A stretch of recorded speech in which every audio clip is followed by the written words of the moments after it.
Sometimes it's hard to see the good in the world around us. But I don't want to live there. The last fight I had, I was spending half the time defending shots and the other half just keeping my pants up. Yeah. And the commentators were like, you should get a drawstring. I believe there are people in this world who are ready to share their stories and skills with those who are ready to listen. I want to meet these people, learn from them, and take what I learned to live better.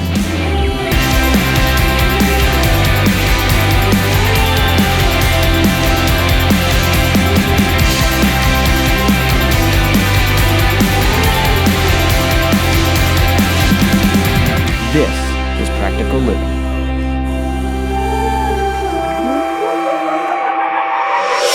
Swallow your pride, there's nowhere to hide. What would you decide when it's on the line? Would just do or die? Would you compromise? Or would you stand through the storm and roll with the tide? Would you be the one to fight or the one to hide? You can never touch the sky if you don't try to fly. Rocky roads, but we stayed unshakable. Been through it all and we still unbreakable.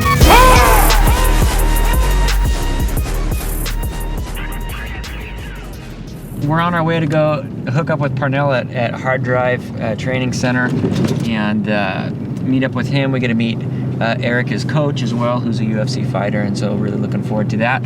They're gonna teach me some stuff, which is cool, and then I'm gonna punch Parnell in the face. They'll teach me how to fight a little bit. We get to learn a little bit about Parnell's preparations as he gets ready for his fight tomorrow, and so it's cool. This is the second year of being in this particular location. So Hard Drive really started and was formed in the basement with the likes of Erik Koch and his brother Erik and several other guys here in Cedar Rapids that just started training mixed martial arts before. Erik, it was like looking in a mirror. Yeah, it wasn't really. Yeah. He had less muscles than you, of course, muscle mass. Absolutely. But yeah, they started in their basement, man, and it just continued to grow and evolve, and they were at a couple of different locations before they landed this space a couple years ago. So my mom is white and my dad's black. You know, she married him during the time in the early '80s where it wasn't super popular for a white woman to marry a black man. And so my mom is one of 15 kids, and so we experienced prejudice even within our own family. Where some of the brothers and sisters didn't agree with her decision to marry a black man, and so here I am, in this white world, and I have a different skin color, trying to figure out and identify who I am, and so it was confusing, but yet it was beautiful. What's up, man? Hey, how are you? Yeah. Jared. Nice to meet you. Yes. So I figure you got class at noon, right? Yeah. So you can hold for me? Yeah. Maybe I got my bag over here, and then you can teach Jared. Is this what you're fighting me in? He wants to fight me. He wants to mock. Close. I totally brought close. Okay. I did. Street fight scenario. Yeah. I brought it in my gym bag. It looks like a grocery sack. Yeah. Okay. Nice. Yeah. So maybe he can hold for me for a little bit while you change. Sure. And then he can go over a couple things with you. Maybe Absolutely. a basic armbar, rear naked. Hold some mitts for you. We can catch that footage. I don't want to do none of the rear naked. I'm off. Hell, you're I'm off. out. He'll be gentle. I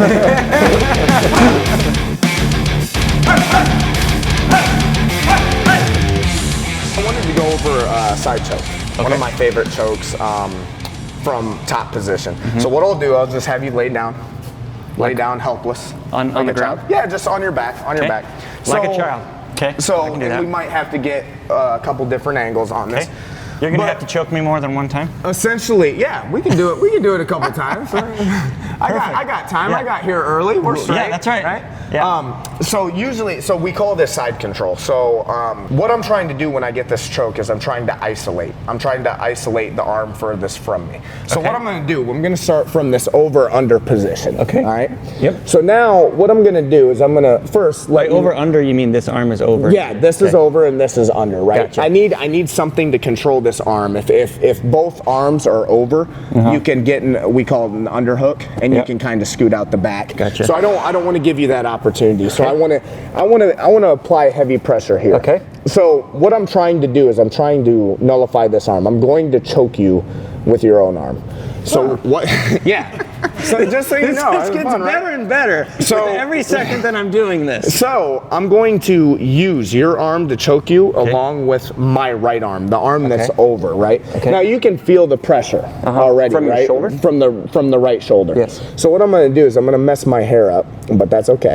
Just got man. my hair done. Aw, man. So what I'm going to do is I'm gonna fight with my head. So I'm gonna drive my head right into your armpit. Okay. All right. So now even here, if you try to bring your arm down, right? I got pretty easy control here. All right. So what I'm gonna do is I'm gonna let my head roll all the way up. I'm gonna keep my head on the mat.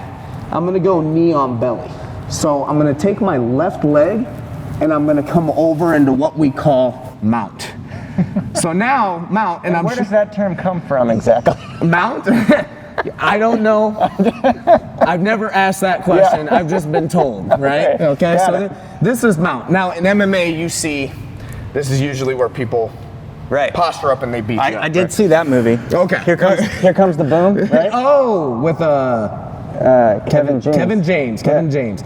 So now what I'm gonna do is I need to get this arm, to get it fully locked. Okay. I need to bring my body over to my left side. Okay. So while I keep my head here, I'm gonna let my head climb all the way up. I'm going to cross over. Now, this is where it cinches. It starts to get a little bit tighter. All right. A little bit. Yep. You can tell in your speech, right? Get out of my face, Brando! So now what I'm gonna do, all right, is I'm gonna walk my legs out. I don't want to come to my knees. I don't want to make a bunch of space. That gives you space on your neck. I want to be flat as a pancake. Now what I'm gonna do is I'm just gonna walk. I'm gonna swivel my head and I'm gonna apply pressure with my shoulder. You did it. I was at a party and everyone was getting pretty drunk, and we were playing cards and drinking whiskey. There was about 10 or 11 of us there, and this guy named Tony owned the house, and Tony was an amateur boxer. And I have only been in one fight my entire life outside of the cage, even up to this point. I've only fought one time outside of the cage, and I was in the 3rd grade. I tapped the bully on the shoulder, I punched him, and I ran. And that's the only fight that I've ever been in. So we go to this house party and we're having fun, drinking, playing cards. And Tony gets out the boxing gloves and he starts throwing them to people all over the room. And I'm praying that the gloves don't land in my lap, because if they land in my lap, then everyone's gonna know that I do not know how to fight, right? And everybody expects a big guy to know how to fight, but I wouldn't have been able to beat a wet paper bag at that time if I tried. And so sure enough, what happens, the gloves land in my lap. And so I put on the gloves and he hits me a few times and I'm like, well, if I'm gonna get knocked out, I'm gonna at least get knocked out throwing down and at least trying. And so I threw a shot. I was able to connect. I threw a shot, I was able to connect, and I hit him, and I threw a couple more. And I was like, wow, discovered that I had a talent for boxing. And so I looked for boxing clubs in the area. I couldn't find any. And so there was an MMA gym in New London, Iowa.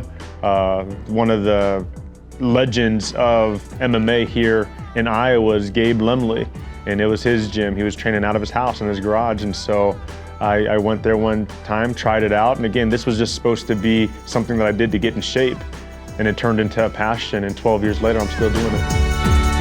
I feel like that was always my attitude. I feel like my attitude was always, because we understood so early, if you adopted one singular idea, let's say I'm a boxer, and I'm gonna go into mixed martial arts, where you can wrestle, you can grapple, twist people's limbs off, you can kick, and I'm gonna insist that my boxing is gonna be enough, you're gonna get showed up.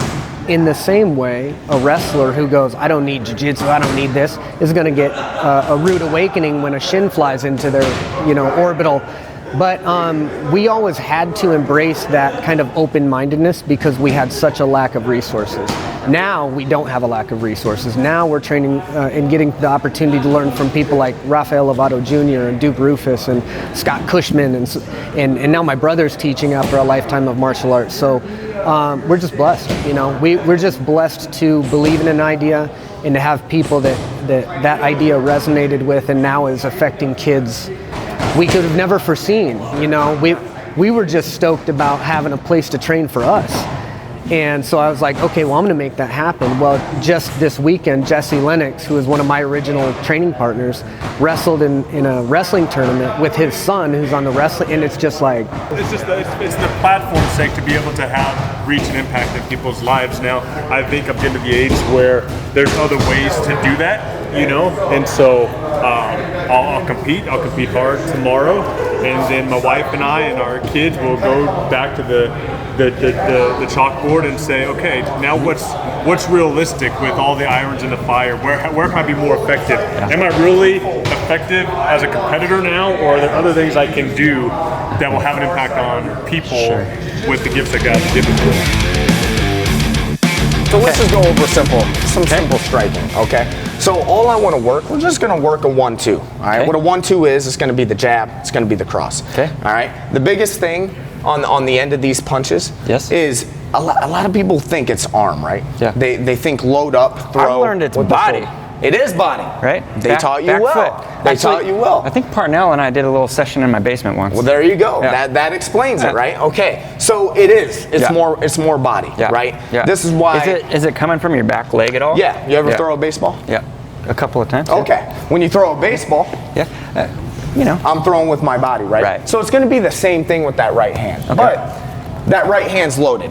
The left, it's not going to quite be the same. I don't want to load the left. Yeah. The jab is more of a setup. Yeah. So I just want to pop. Okay. I just want to, Muhammad Ali, right? Yeah. I'm popping with the jab. I'm trying to set up that power hand, right? So biggest thing, not only using your body, I want to make sure that your hands are turned in. So a lot of people go here, right? Like this? Elbows out. But just a little bit, even a little bit. But so by turned in, like your wrists. So like, I don't want you like Irish, right? I don't want you like the fighting Irish, right? I want to be neutral. I almost think of it like I'm making a invisible window, right? You see how I'm looking through my pads? Okay. So I'm not squared, obviously. I'm like... So the feet, we're going to go... So you're right-handed, okay? Correct. So what I want to do, I want to make sure that you see how your left foot is turning in? Yeah, you want to... Yeah, I don't want to turn my left foot in because when I throw this right hand... My hips. I get you. Right? So that's like baseball too. So this is kind of like, this was my brother's analogy. I really like it and I carried it over.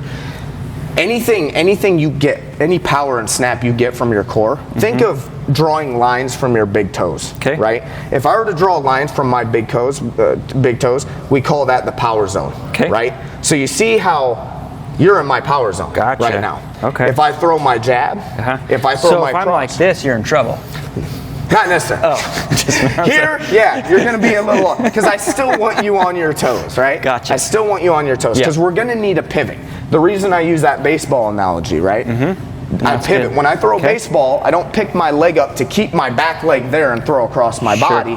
I send all of it, right? So it's going to be the same thing. Not as wild with the cross. We're going to fine tune. And you're on the balls of your feet? Balls of my feet. I don't want you thinking like we're breaking our ankles, right? We're not. We're not ballerina. I like to explain it like I'm trying to. If I look at the imprint of the mat, most of my weight's going through the ball of my feet and balls of my feet. My brain goes all over the place. That's okay. I apologize. That's okay. With the mat, is this a similar kind of mat that would be in a cage, or is it harder? Honestly, I think it's a little softer. Is it? It's softer. Yeah. You feel that, right? Yeah. My mom passed away in 2016. I went on a 4-fight losing streak. I was 6-2 as a pro, and then I was 6-2 as a pro, and then I went on that 4-fight losing streak, and it was just really challenging. It was really hard. I'd get in there, and I wasn't motivated to fight. I didn't care whether I won or lost, but fighting was all I knew to do, and so I continued to take fights that I shouldn't have taken, and after I had grieved, after it took me a couple years to grieve, and I was able to rebound and find my passion for fighting again, going back to those moments of it being surreal and being in the moment, it's precious. I don't want to look back at a fight and wish I would have done something different. I want to really be in the moment, and I want to be able to see everything, and that's the value of training hard. But for me, it's also why it's important for me to focus on the Lord. You know, if I believe my steps are ordered of the Lord, then that means my steps are ordered of the Lord in the cage too. That means my movement is, you know? And so, again, going back to everyone having gifts, different abilities, this is no different. And I want to use these gifts and these talents to glorify God. So, okay, we got the hands up, we got the fight stance down. Okay. So all we're gonna do is we're power gonna zone. Yep, power zone. Yep, you got it. Okay. Is that it? There you go. Let's roll the body just a little bit. Yep. Like load that hand. Okay. This hand forward. Okay.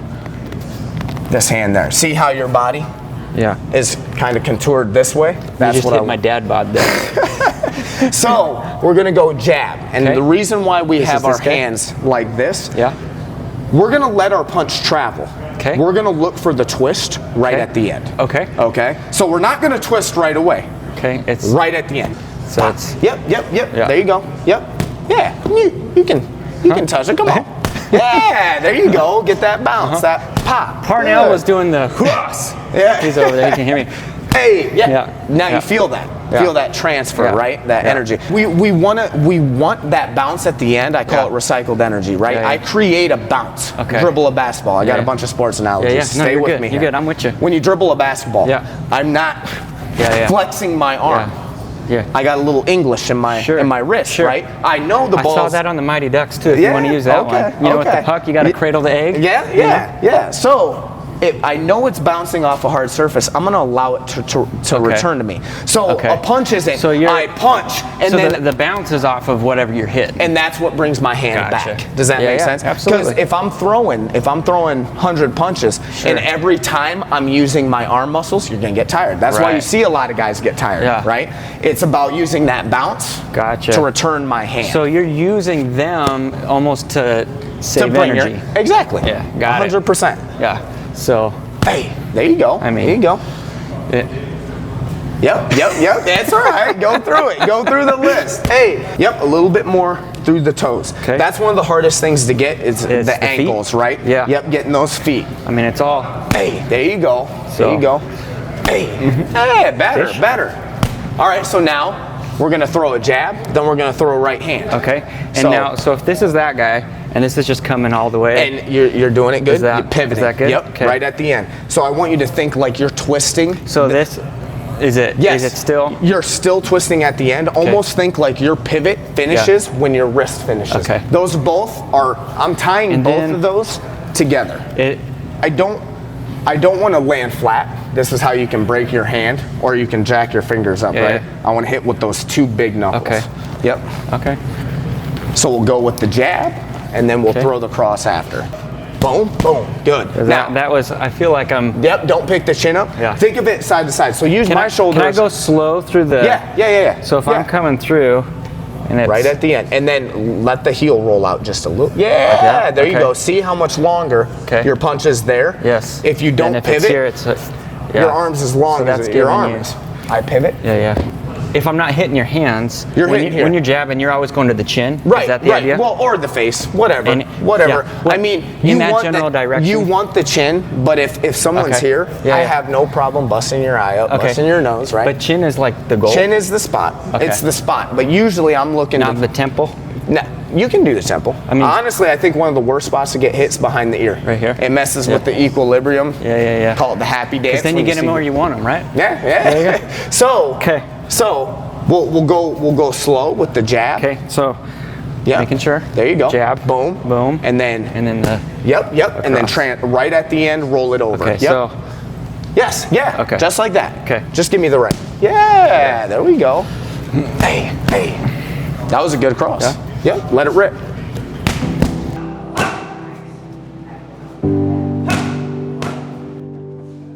I enjoy being in the moment. There's been fights that I haven't been prepared for, and those aren't surreal moments. Those are real moments where you're really getting punched in the face and it really sucks. But when you're prepared and you've trained hard and you've done everything that you can do, it's really surreal. So we're on our way over. We're gonna hook up with Parnell. He's over at a different gym. He's in a sauna. He's jumping rope, doing different stuff to cut weight. It was really cool. We actually got to hang out with Erik and Juan. We had lunch with them and learn just the rigorous stuff that these guys have to go through as they have to get their weight down to a certain level. I guess if you don't cut your weight down far enough, they can actually, the other fighter can back out of the fight. And so I don't think that that's something that's actually going to happen. It didn't sound like that's something that happens very often. But yeah, so we're going to go over, check it out, and see how Parnell's holding up. Apparently it's a really sucky process. So Lunch was good? yeah, lunch was good. I can imagine. Yeah, so it was really fun because we learned about cutting weight Yeah, and how crappy that is. there was a time when I didn't have to cut weight. You know, when I was under 265, for me, getting up above 260 was heavy. Like I would ride around 250, 255, and then my wife and I really just struggled in our marriage, and she said I was putting fighting above the marriage, and so I had to really change priorities. And when I did, I took time away from training, and the habits I had built during training, I just fell off and lost, or I wasn't in the habit of continuously training. Bad carbs. Are you eating less? Yeah, and I'd minimize my meals. It'd be like smaller increments. Like my nutrition has been on point, and I thought that I have a busy schedule, so I thought that just doing like noon CrossFit classes, just doing that and training would be enough. And the weight was gradually coming off, so I wasn't super worried about it because I was like, I've cut weight before, so when I get to that point, I'll already be at a good weight. So I started at 334 pounds, and I remember just seeing weight come off. And over the weekend, I weighed myself and it was 294, and I'm like, oh, that sucks. It's doable, but it sucks. Because you're trying to get to 266. Correct. 265, but they give you an extra pound, so you can weigh in at 266. That's so nice of them. That is. It's very gracious. So that extra pound means so much in the heavyweights world, or any weight class for that matter. Sure. But I woke up this morning and, like right now, I'm sitting at 284. And I won't make weight, and that sucks because it's considered the professional thing to do. I will say the professional thing to do is to make weight. Yeah. That's the weight. That's the weight drama, I guess you will. You'll see more of that tonight, I'm sure. Will he take the fight? Will he not? He has the option to not take the fight. Generally, you don't see that in heavyweight because they know it's so broad. And they don't really care. The commission may care. The commission may penalize me by 30% of my fight purse, which cuts into my pay, my time, my effort. So you'll see some of that unfold tonight. Will he take the fight? Will he not? And I'm ready. I'm ready mentally. Like I said, I've eaten clean. I've trained. The only thing is I started this water weight cut way too late. After traveling to Davenport, Parnell had to have some difficult conversations with some important people. After weighing in, Raheem agreed. The fight was on.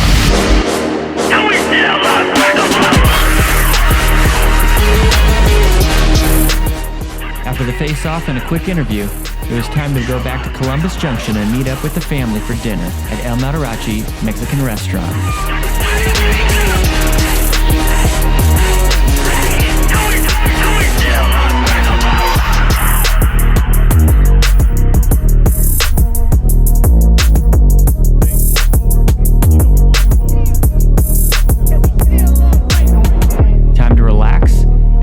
Prepared for the fight the next day.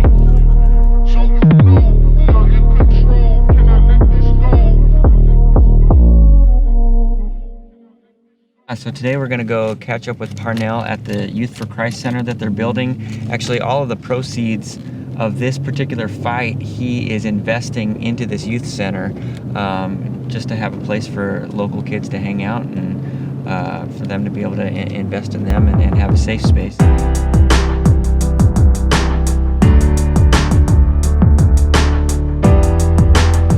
Yeah, this is the youth center. So Columbus Junction has had for I don't know how many years nothing to do for kids. Yeah. And so we wanted to provide a safe place for kids ages 11 to 19 to come hang out.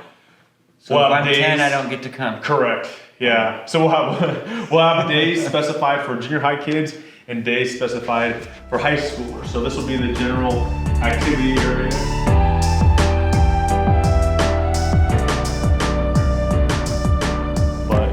man. All open space, a lot of space to roll around, learn moves that you were in yesterday. Yeah. And we're not choking kids out. We don't. No, we're not gonna. That's not lesson the one. idea. All right, kids, come on. Come on, this is how you Here's lesson get one. choked out. Yeah. This is how you get choked. Definitely not. Lay on the floor. But we're excited about this place because, again, this community has gone so long without anything for kids, and a lot of these parents in this community are hard-working individuals, and they need a place like this that they know that their kids are going to, that are safe, that they're going to get cared for by adults that just want to develop an authentic Christ-sharing relationship with them.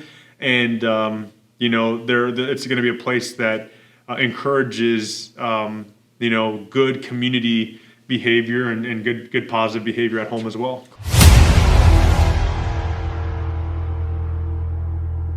Greetings and salutations, fight fans. Jeffrey Wilson coming to you live and direct from the River Center right here in downtown Davenport for Caged Aggression number 30. Triple Threat, where over the next 3 days we are going to be making history with the very first Triple Night Mixed Martial Arts pay-per-view event. Swallow your pride, there's nowhere to hide. What would you decide when it's on the line? If it's do or die, would you compromise? Or would you stand through the storm and roll with the tide? Would you be the one to fight or the one to hide? You can never touch the sky if you don't try to fly. Rocky roads, but we stayed unshakable. Been through it all and we still unbreakable. Ladies and gentlemen, this is our main event of the evening, scheduled for 3 5-minute rounds in the Caged Aggression Professional Heavyweight Division. Rakeem, you got any questions? Parnell, do you have any questions? Touch them up now. Is you with? Let's do this. He's going to be methodical, but be responsible with your methodology. Dropping hands against somebody like Rakeem could have your night end early. Absolutely. Rakeem seeming a lot more mobile and diverse in his striking. Parnell seems to be kind of loading up with a one shot there. Nice leg kick. Nice high kick caught by Parnell. Trapped it. Oh, he had a chance. Head kick again. That time he didn't catch it. Catches the left afterwards, a knee. Cleveland going off there at the end. Knees and Won the round. absolutely.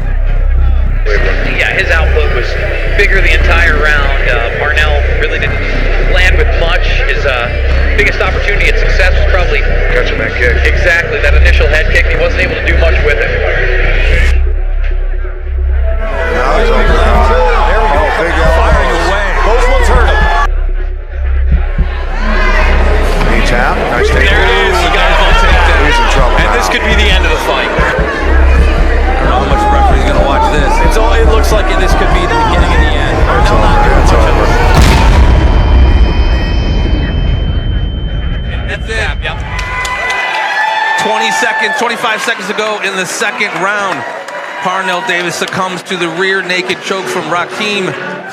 Again, I'll go back to one of the main reasons why I particularly fight is to share this gift, with the world. And when I say gift, share Jesus with the world. It's an opportunity to speak into people's lives when they go to an event and they're not expecting to hear about Jesus. They're there to have fun, watch some violence, and are you not entertained type of stuff. And then all of a sudden, I get the microphone and I'm sharing Jesus with them and talking about pornography and its negative impact on families and couples and men in particularly. And they're like, wow, I'm not expecting to hear about this. And it does something to them. There's a seed that's planted, and I can't tell you how many times I've had conversations and prayed with folks who have struggled with pornography, struggled with alcoholism, just struggled in general, and it's been a beautiful opportunity to share truth. I thank Parnell for taking this fight. Hey, Parnell, my man Parnell, man, we both grew up with similar backgrounds, and he wins and he gives a great speech every time. And, win or lose, we're both brothers in arms. Amen, amen. And Parnell, you finish this off, brother. Hey man, I am so looking forward to watching Rakeem grow as a heavyweight. The dude hits like a truck, and I wanted out after the first round. I'm like, this sucks. I'm not gonna go in the middle of the cage and take bombs by this guy, but I tell you what, brother, this dude is a soldier for the Lord. And I know people are leaving, but listen up. If you don't have a relationship with your Lord Jesus Christ, listen, he's coming back soon. And the world is crazy. We just got done coming out of a crazy year. It's gonna get crazier. Make Jesus Lord of your life. And watch out for Rakeem Cleveland, man. The sky's the limit, and I love you, brother. Proud of you.